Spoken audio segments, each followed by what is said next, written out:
Assalamualaikum warahmatullahi wabarakatuh dan salam sejahtera. Semoga semuanya berada dalam keadaan selamat, sihat dan sejahtera serta sentiasa dilindungi dan dirahmati. Siri ini adalah kesinambungan siri perkongsian ilmu dan pengalaman oleh Autodesk Studio. Untuk siri ini, perkongsian adalah mengenai keselamatan kerja-kerja meroboh.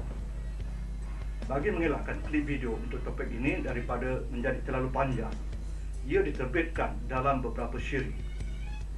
Untuk siri pertama ini, perkongsian tertumpu kepada aspek umum mengenai kerja-kerja meroboh, iaitu apa, mengapa, di mana, bila, siapa dan bagaimana, atau secara ringkasnya 5W+1H, iaitu what, why, where, when, who dan how.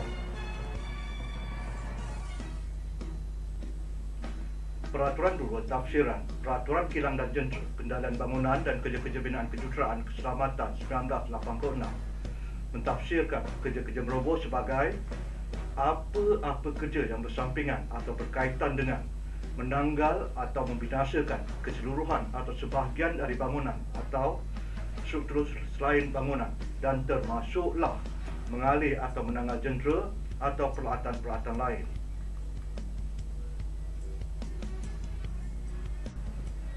Lazimnya kerja meroboh dilakukan bagi menghapuskan bangunan atau struktur lama atau jentera lama yang tidak selamat serta berisiko menjejaskan keselamatan dan kesihatan pihak-pihak yang berkaitan. Ia juga dilakukan bagi memberi laluan kepada pembinaan bangunan atau struktur baru atau pemasangan jentera baru.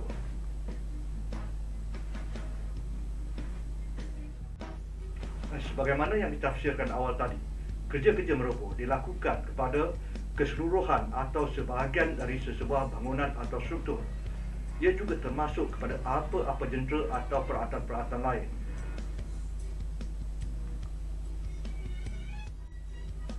Keputusan untuk melakukan kerja-kerja meroboh lazimnya dibuat apabila keadaan bangunan, struktur atau jentera sedia ada berpotensi menyebabkan pihak yang berkaitan berada dalam keadaan berbahaya.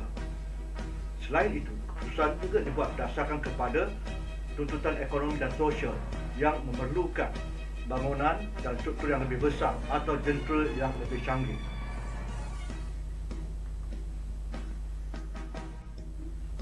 Lazimnya kerja-kerja meroboh dilakukan oleh kontraktor pakar atau kontraktor yang berpengalaman.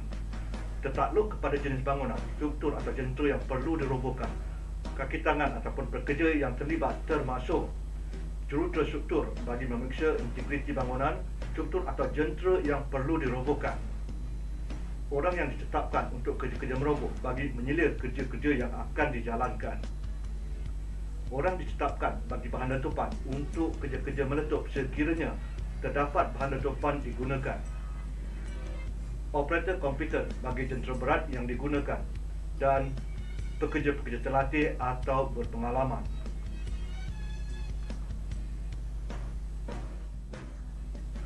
Tertakluk kepada jenis bangunan, struktur atau jentera yang perlu dirobohkan. Kaedah lazim yang kerap dipakai bagi kerja-kerja meroboh ialah perubahan secara manual atau piecemeal, perubahan mechanical atau perubahan letupan. Sekian untuk siri ini. InsyaAllah siri berikut akan menerangkan kaedah kerja-kerja meroboh yang dinyatakan tadi. Sehingga berjumpa lagi. Wassalamualaikum warahmatullahi wabarakatuh dan salam sejahtera. Terima kasih.